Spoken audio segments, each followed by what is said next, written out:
Ассалому алейкум дӯстони азиз. Ин шабакаи Голос Мигранта мебошад ва ман Ҳабибулло Қурбонов бо шумо ҳастам.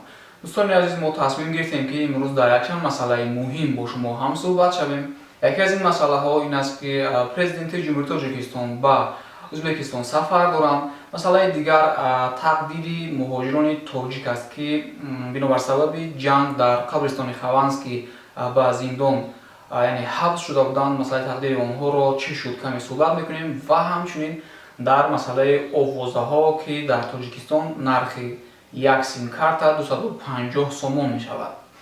хуб дӯстони азиз, пеш аз оне ки дар ин мавзӯъ суҳбат кунем, ба шумо як чизеро хотиррасон кардани ҳастам, ки пас аз он наворе ки мо якчанд вақт пеш гузошта будем, дар он навор мо як тифлакро бо номи Ҳоҷӣ бо дастгирии як-ду бародарони хайрхоҳ ёрдамаш кардем ва пас аз он мо тасмим гирифтем, ки ҳар рекламае ки дар шабакаи мо мешавад, ҳар маҳсулоте ки ман ба шумо тавсия метиҳам ва аз он мо маблағ мегирем, нисфи маблағашро барои зинда мондану пеш рафтани ҳамин шабакаамон сарф мекунем ва нисфи дигарашро барои хайр кардан. Чунки ба мо хело нафарҳо муроҷиат карданд, ки онҳо камбағал ҳастанд, нодор ҳастанд. Аз ҳамин ҳисоб мо як спискаи як рӯйхати калон кардем, ки қариб аз 50 нафар ҳам зиёд ҳастанд.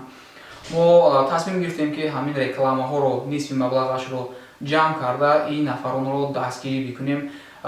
Шумо фикр накунед, ки ман бо ин корҳоям мехоҳам худнамоӣ кунам, худро нишон бидиҳам. Баъзеҳо дар комментарияҳои ҳамон навор, ҳоло дар ин ҷо мебарояд, агар касе дидагӣ набошад, наворро тамошо кунед, навиштанд, ки бо дасти чапат хайр кун, дасти ростат нафаҳмад, ё ин ки бо дасти рост хайр кун, чап нафаҳмад. Ҳамин хел дӯстони азиз, он хайрҳое ки аз киссаи худам ман мекунам, айнан ман ҳамин хел мекунам ва аз ин масъала худамам огоҳ ҳастам. Вале маблағҳое ки мо ҷамъ мекунем ва хайр карданамонро ба навор ба шумо нишон медиҳем, мақсад чист, ки шумо ҳам бубинед ва тавонед, ки бедор шавад ҳамин идея дар сари шумо ҳам ва шумо ҳамин корҳоро бикунед.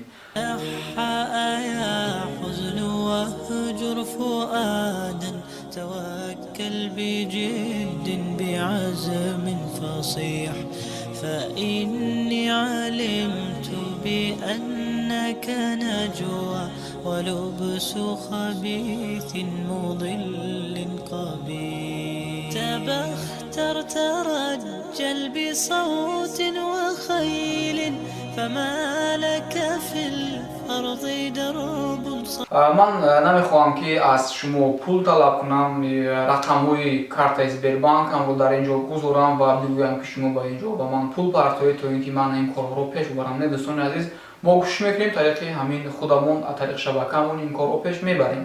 Агар шумо ҳам хоҳед, ки ҳамин корҳоро бикунед, 2-3 нафар ҷамъ шуда, каме маблағ ҷамъ карда ба ягон бародари худ дар Тоҷикистон будагӣ равон кунед, ӯ ҳатман меёбад ягон камбағалро ва ёрдами худро мерасонад. Камбағалҳо дар ҳама ҷо ҳастанд, чӣ дар ягон ноҳияҳо, чӣ дар кӯча ё ки дар деҳот бошад, дар ҳама ҷойҳо ҳастанд. Шумо ёрдами худро ба ҳамин тариқ метавонед бирасонед. Ва имрӯз бошад яке аз сарпарастони ҳамин шабакаи Голос Мигранта ва махсус сарпарасти ҳамин наворамонро, ки таксиҳое ҳастанд, ки сарҳад бурда бачаҳоро меоранд, онҳоро ба шумо тавсия медиҳем. Такрор ҳам шавад, ба шумо боз мегӯям, ки ҳар чизе ки ман ба шумо тавсия медиҳам, ман онро хуб тафтиш мекунам ва ин таксиҳоро ҳам ман хуб тафтиш кардаам. Қариб 1 сол мешавад, ки ман танҳо ҳаминҳоро ба мардум тавсия медиҳам. беҳтарин бачаҳо ҳастанд, кӯшиш мекунанд, ки муҳоҷиронро хуб бурда хуб биёранд. бисёр мардум дар бораашон суханҳои хуб мегӯянд ва зиёда аз нисфи блогерҳо ҳам ҳамин бародарро тавсия медиҳанд. ҳатман агар шумо сарҳади Қазоқистон рафтанӣ бошед, ба ин бародарҳо занг занед, рафта нағз биёед. рӯзи 14 август додгоҳи Москав 5 нафар муҳоҷири тоҷикро, ки дар Хованский қабристон кор мекарданд ва дар ҳамон замозанӣ онҳоро низ ба ҳабс гирифта буданд, онҳоро аз ҳабс озод карданд.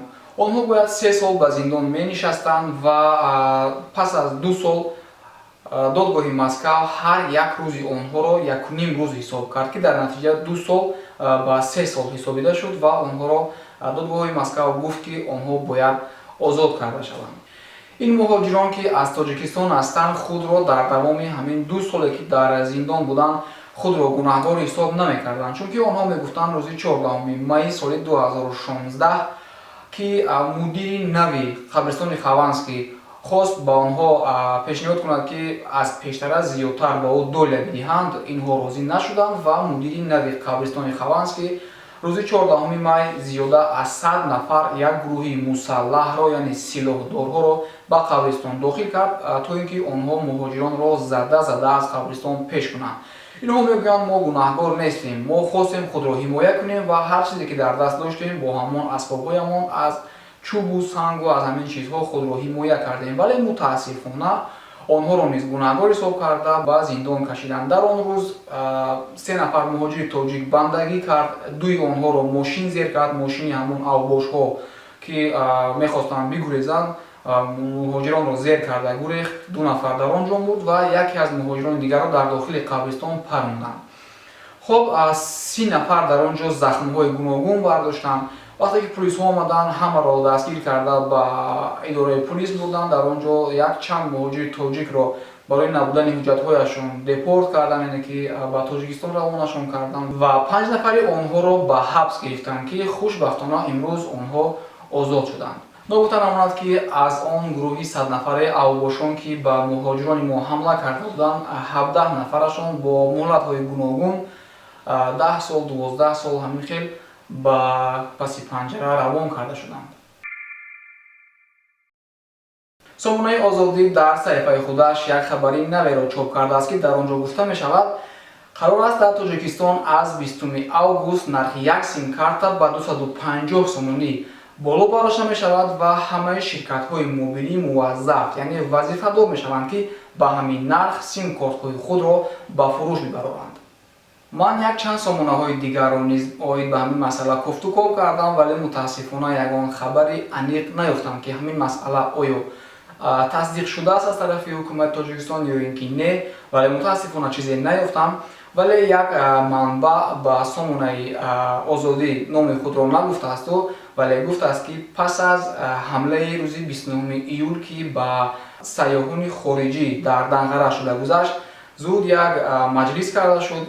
در آن مجلس اشتراک داشتند از خدمات علاقه، از همه نمایندگان بلندپایه شرکت‌های موبیلی تاجیکستان و همچنین از وزارت کارهای داخل تاجیکستان. در آنجا مجلس گذراندند و به چنین خلاصه آمدند که باید نرخ سیم کارت را تا 250 سومانی بلند بردارند تا اینکه ساکنان نتوانند که هر لحظه سیم کارت‌های خود را عوض بکنند. این چنین نوشته شده است در سامانه رادیوی آزادی. اگر رفت و این قرار این آوازه ها راست باشد و این قرار تصدیق شود و نرخ یک سیم کارت 250 سوم می شود. تصور کنید که شما دیگر سیم کارت خود را مثل تلفن خود احتیاط میکنید. نمی شود که دیگر هر روز 250 سوم یک سیم کارت خریداری کنیم، او را همان روز استفاده بوده پرت و فردا رفته باز در 250 سوم یک سیم کارت نو بخریم. ولی این خبر تا کجا عمیق است افیسیال با قول میگویند تصدیق شده است، ما از اونجا نیافتیم. هر وقت که پیدا کردیم حتما با شما خبر میدهیم. روز 17 و 18 اوگوست پرزیدنت جمهوری تاجیکستان امامعلی رحمان از ازبکستان با سفر کاریش بازدید میکند. نگفته نمانم که این سفر جوابی با سفر پرزیدنت جمهوری ازبکستان شفقت میرزیوف میباشد که یک چند وقت پیش از تاجیکستان بازدید کرده بودند. در این 2 روز باید با 23 شرطنامه امضا گذاشته شود که یکی از این شرطنامه ها مسئله بحثی سرحد میباشد که بعضی جایها علامت گذاری کرده نشدند و آنجا همیشه بحث است، باید این مسئله ها خاتمه بیابند. و باقی مانده 22 شرطنامه دیگر امیدوار هستم که به نفع هر دو ملت است و باشد که این شرطنامه ها باز هم دوستی ما دو ملت را قوی تر بگرداند.